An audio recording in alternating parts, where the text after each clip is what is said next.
سنو سنو اللہ کا کلام کیا کہتا ہے، اٹھو اٹھو قرآن کا پیغام کیا کہتا ہے۔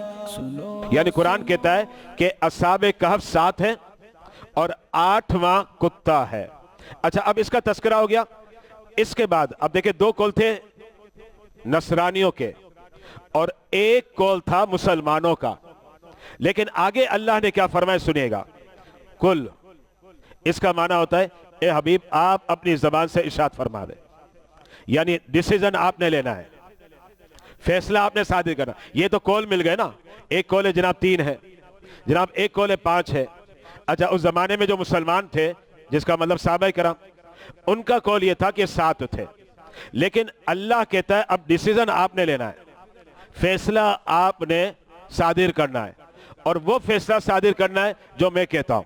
ظاہر بات ہے نبی وہ فیصلہ صادر کریں گے جو رب کی بارگاہ سے کہا جائے گا۔ تو اب نبی کو فرمایا گیا کل اے حبیب آپ فرمائیں ربی اعلم بعدتہم، آپ یہ کہہ دیجئے، یہ تم جو 3 یا 5 یا بھلے 7 بھی کہہ رہے ہو، اصل جو تعداد ہے وہ سب سے زیادہ اور بہتر جو ہے میرا رب جانتا ہے۔ اسے کلیئر کر دیا۔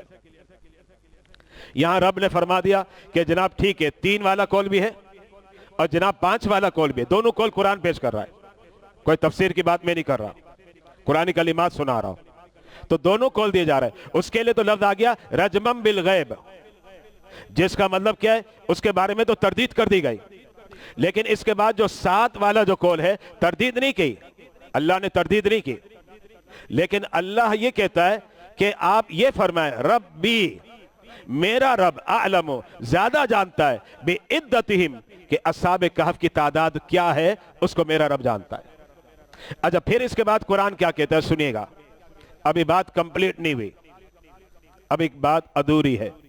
رب نے یہ فرمایا، ساتھ میں رب کیا کہتا ہے ما یعلمہم، اصحاب کہف کی تعداد کتنی تھی اسے کوئی نہیں جانتا۔ رب کہہ رہا ہے سنیے گا، ما یعلمہم، اصحاب کہف کی تعداد کتنی تھی کوئی نہیں جانتا، الا قلیل، لیکن رب کہتا ہے بس ہم نے اپنے چند بندوں کو بتلایا، باقی یہ راز میں رکھا، پردہ ہے۔ اس پردے کو رب نے سب کے سامنے نہیں اٹھایا، بلکہ رب کیا کہتا ہے، رب کہتا ہے ما یعلمہم الا قلیل، کہ اصحاب کہف کی صحیح تعداد کوئی نہیں جانتا الا قلیل، لیکن رب نے چند کو بتلا دیا۔ اب وہ چند میں کون ہے؟ ظاہر بات ہے ان چند میں میرے مصطفیٰ کی ذات ہے، اس میں کوئی شک نہیں۔ اللہ نے اپنے حبیب کو بتایا اصحاب کہف کی تعداد کتنی ہے۔ اور ایک اور بات پیش کرنا چاہ رہا ہوں، حضرت علی شیر خدا اور حضرت عبداللہ بن عباس جب یہ آیت کریمہ پیش کرتے نا کہ رب نے کہا ہم نے یہ چھپا کے رکھا ہوا ہے، تعداد جو ہے نا اصحاب کہف کی کتنی ہے، ہم نے اسے چھپا کے رکھا ہوا ہے، لیکن چند لوگوں کو بتایا، تو حضرت عبداللہ بن عباس جب یہ آیت پڑھتے اور مولا کائنات حضرت علی شیر خدا اس آیت کی تلاوت کرتے تو آگے کیا کہتے پتہ ہے؟ کہتے وہ جو تھوروں کو بتائے نا ان تھوروں میں ہم بھی ہیں، یعنی رب کی طرف سے ہم پر بھی نمایاں ہو گیا۔ کون کہہ رہے؟ حضرت عبداللہ بن عباس۔ اور رب کی طرف سے ہم پر نمایاں ہو گیا، یہ کون کہہ رہا ہے؟ مولا کائنات حضرت علی شیر خدا۔ اور حضرت عبداللہ بن عباس سے کیا بدلایا وہ میں نے آپ کو بتا دیا کہ 7 اصحاب کہف ہے۔ اچھا، پھر اس کے بعد رب کیا کہتا ہے سنیے گا۔ اب رب اپنے حبیب کو بول رہا ہے اور یہ اپنے حبیب کے ذمہ لگایا، اور ساتھ میں حبیب کے واسطے سے صحابہ کرام کو بھی کہہ دیا گیا۔ پتہ یہ چلا کہ یہ پیغام اللہ نے اپنے حبیب کو بھی دیا اور مزید جو صحابہ کرام تھے ان کو بھی کہہ دیا گیا۔ اب وہ پیغام کیا سنیے گا، 2 پیغام ہیں۔ فلا تماری فیہم الا مراء ظاہرا، اے حبیب جتنا اصحاب کہف کا واقعہ ہم نے بتلایا، اب مزید اسے کھرچنا اور مزید اس کی تفصیل جاننا، اب اس حوالے سے آپ نے جو اہل کتاب ہے ان سے بحث بھی نہیں کرنی اور الجھنا بھی نہیں ہے، بس جو ہم نے بتا دیا کافی ہے۔ اللہ تعالیٰ اپنے حبیب کو بتلا رہا ہے اور حبیب کے واسطے سے صحابہ کرام کو ارشاد فرماتا ہے. پھر اس کے بعد آگے کیا فرمایا؟ خالق کائنات نے فرمایا وَلَا تَسْتَفْتِ فِيهِمْ مِنْهُمْ أَحَدًا. اے پیارے حبیب آپ بھی اور آپ کے واسطے سے صحابہ کرام دونوں کو میرا یہ پیغام ہے کہ اہل کتاب سے اب ان کی تعداد کے بارے میں سوال بھی نہیں کرنا، یعنی ان سے پوچھنا نہیں. مطلب کیا ہے؟ جتنا رب نے بتا دیا بس وہی تشفی ہے، بس اتنا کافی ہے. مزید اب اسے کریدنا اور اسے کھرچنا، اس سے اللہ رب العزت نے اپنے حبیب کو بھی منع فرما دیا اور اپنے حبیب کے واسطے سے صحابہ کرام کو بھی منع فرما دیا. یہ ہو گئی سورہ کہف کی آیت نمبر 22 کمپلیٹ ہوئی. اب ہم آتے ہیں سورہ کہف کی آیت نمبر 23 اور 24. دونوں آیتوں کو میں نے ملا دیا کیونکہ آیتوں کے جو احکام ہیں وہ ملے ہوئے ہیں، اس سے دونوں آیتوں کو اس مقام پر میں نے ملایا ہے. اب سورہ کہف آیت نمبر 23 اور 24 کے اندر اس کا خلاصہ میں پیش کر دوں، پھر انشاءاللہ کلمات قرآنیہ کی وضاحت کروں گا. رب نے فرمایا، اللہ نے اپنے حبیب کو فرمایا اور حبیب کے واسطے سے رہتی دنیا تک جتنے بھی مسلمان آئیں گے سب کے لیے فرمایا. یعنی اب جو آگے حکم آ رہا ہے یہ حکم نبی کو بھی کہا گیا، صحابہ کو بھی کہا گیا، اہل بیت کو بھی کہا گیا، تابعین کو بھی کہا گیا، اور جناب 14ویں اور 15ویں صدی میں ہم ہیں نا، ہمیں بھی کہا گیا، اور قیامت تک کے لیے حکم ہے. اب وہ حکم کیا ہے؟ پہلا حکم یہ کہ کسی چیز کے بارے میں اگر تم یہ کہو کہ کل میں یہ کروں گا تو انشاءاللہ کہو. یعنی آپ اپنے کام کو خدا کی مشیعت پر معلق کر دو. انشاءاللہ کہو، کل میں آؤں گا انشاءاللہ، کل میں پڑھوں گا انشاءاللہ، کل میں کھاؤں گا انشاءاللہ، کل میں دیکھوں گا انشاءاللہ. یعنی آپ کی زبان پر کوئی بھی خیر کام ہے، اچھا کام ہے، آپ کی زبان پر یہی ہونا چاہیے انشاءاللہ. یہ پیغام ہمیں مل رہا ہے قرآن کے اندر، یہ پہلا پیغام ہے. پھر اس کے بعد دوسرا پیغام اسی آیت کریمہ میں. دوسرا پیغام یہ ہے، رب نے اس بات کو واضح کر دیا، اگر آپ کسی کام کے کرنے کے لیے انشاءاللہ کہنا بھول گئے، ہوتا ہے نا کبھی کبھار انسان بھول جاتا ہے، تو رب کہتا ہے کہ اگر آپ بھول جائے نا تو جب آپ کو یاد آئے اسی وقت آپ انشاءاللہ کہہ دیجئے گا. اگر آپ بھول گئے، اولاً تو آپ نے کہنا ہے، لیکن اگر بھول گئے تو پھر جب یاد آئے اس وقت کہنا ہے.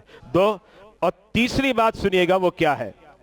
تیسری بات اس آیت کریمہ میں جو آیت نمبر 23 اور 24 میں ہے، رب جلیل نے یہ فرمایا کہ آپ ان لوگوں کو کہہ دیں، مشرکین مکہ کو آپ انہیں فرما دیں کہ تم میرا امتحان لے رہے تھے نا کہ اصحاب کہف کے بارے میں مجھے معلوم ہے نہیں ہے، چونکہ میں نے آپ کو ابتدائی درس میں بتلایا تھا کہ اہل کتاب نے مشرکین مکہ کو کہا کہ آپ ان سے اصحاب کہف کے بارے میں پوچھیں، اگر اصحاب کہف کی معلومات فراہم کرے تو یہ نبی ہے، اور اگر اصحاب کہف کی معلومات فراہم نہ کرے تو یہ نبی نہیں ہے.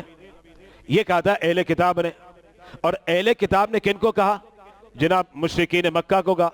مشرکین مکہ کے سینے بڑے چوڑے ہو گئے کہ ہم ایسا سوال کریں گے جو سوال اس سوال کا جواب یہ نہیں دے سکیں گے.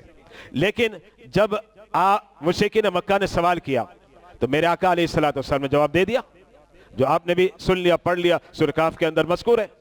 تو اللہ کے حبیب نے جب جواب دیا تو اللہ کے حبیب نے فرمایا کہ یہ جو جواب دینا ہے، جو میں نے جواب دیا، یہ میری نبوت، میری صداقت اور میری حقانیت کی دلیل ہے.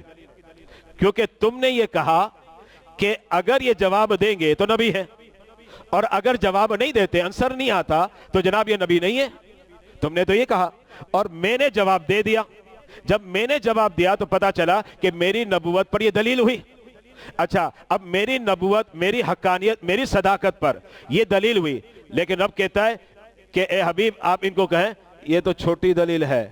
اے پیارے، ہم تو آپ کو اس سے بڑے بڑے دلائل دیں گے جو چیخ چیخ کر کہیں گے کہ آپ ہی نبی ہیں. یہی وجہ ہے کہ آپ نے یہ جو جواب دیا یہ اتنا بڑا معجزہ نہیں ہے جو اصحاب کہف کے بارے میں آپ نے بتلایا. مشرکین مکہ کو اس سے مطلع فرمایا ہے معجزہ، اس میں کوئی شک نہیں ہے. لیکن اس سے بڑا معجزہ کیا ہے؟ اس سے بڑا موجودہ یہ میرے نبی نے چاند کے 2 ٹکڑے کر دیا ہے نا بخاری کے اندر، ایک مرتبہ نہیں کئی مرتبہ بخاری کی حدیث ہے کہ نبی نے چاند کے 2 ٹکڑے کر دیے. اور نبی نے چاند کے ٹکڑے کیسے کیے؟ یعنی آپ نے خالی اشارہ کیا چاند کے 2 ٹکڑے. وہاں ایک پہاڑ تھا، پہاڑ، اور پہاڑ کے ایک حصے چاند کا حصہ اور پہاڑ کی دوسری جانب چاند کا دوسرا حصہ تھا. اچھا اب مشرکین مکہ کو جب یہ بتایا میں نے چاند کے 2 ٹکڑے کر دیے، وہ دیکھ کر حیران رہ گئے یہ کیا ہو گیا. اچھا مشرکین مکہ کیا کہنے لگے پتا آپ کو؟ مشرکین مکہ کہنے لگے لگتا ہے نبی نے ہماری آنکھوں میں جادو کر دیا ہے. مسلمانوں کا جو نبی ہے نا انہوں نے جادو کر دیا. میرے مصطفیٰ نے فرمایا اچھا ٹھیک ہے میں نے تمہاری آنکھوں میں جادو کر دیا تو وہ جو قافلہ جو سفر میں آ رہا ہے وہاں تو میں نے جادو نہیں کہنا، جب وہ آئے تو ان سے پوچھ لینا. کہاں ان سے پوچھیں گے؟ جب وہ آئے ان سے پوچھا تو انہوں نے بھی کہا کہ جی ہاں ہم نے بھی دیکھا کہ چاند کے 2 ٹکڑے ہو گئے. تو اللہ اپنے حبیب کو بتلا رہا ہے، توجہ رکھیے گا، اللہ اپنے حبیب کو کہہ رہا ہے آپ کہے کہ یہ جو میرا معجزہ ہے اصحاب کہف کے متعلق بتلانا یہ چھوٹا معجزہ ہے، ہم نے تو آپ کو اس سے بڑے بڑے معجزے دیے جو چیخ چیخ کر چلا چلا کر اس بات کو واضح کرتے ہیں کہ آپ الحمدللہ اللہ کے نبی برحق ہے. اچھا اب آیت کریمہ کی طرف آئے.